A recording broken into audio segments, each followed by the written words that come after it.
Ratusan massa mengatasnamakan Gerakan Garut Anti Komunis menggelar aksi menolak rancangan Undang-Undang Haluan Ideologi Pancasila di depan gedung DPRD Kabupaten Garut pada hari Kamis 25 Juni 2020.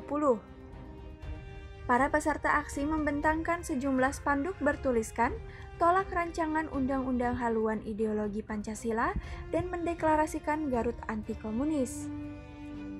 Mereka meminta DPRD Kabupaten Garut untuk mengusulkan RUU HIP ini agar segera dihapus dan dibatalkan karena dikhawatirkan akan mengancam landasan ideologi negara serta bangkitnya komunisme di Indonesia.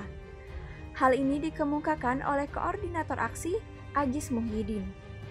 Ada 7 menjadi tuntutan aspirasi kami. Yang pertama adalah 1. Batalkan rancangan Undang-Undang HIP. Kedua, menolak penggantian nama RUU HIP dengan tujuannya sama, tapi dalamnya RUU HIP.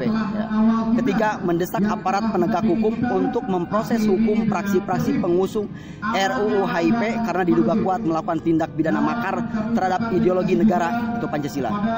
Yang keempat, kembali ke 4 pilar kebangsaan, Pancasila, Undang-Undang 1945, Bhinneka Tunggal Ika, dan NKRI. 5.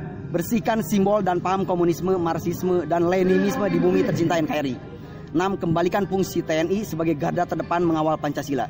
7. Putuskan hubungan diplomatik dengan Cina karena bertentangan dengan semangat Pancasila. Pulangkan TKA Cina.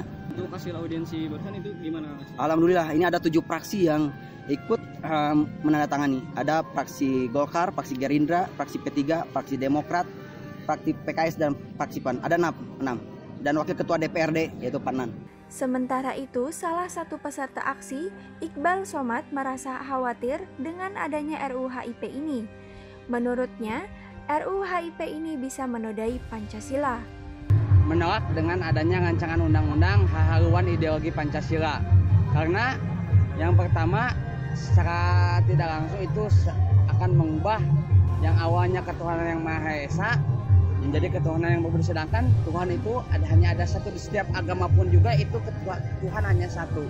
Bukan hanya di mayoritas saya sebagai beragama Muslim, tapi di agama yang lain juga bahwa Tuhan itu hanya ada satu.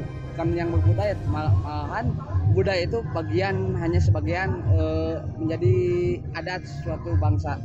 Gendra Priangan melaporkan dari Kabupaten Garut.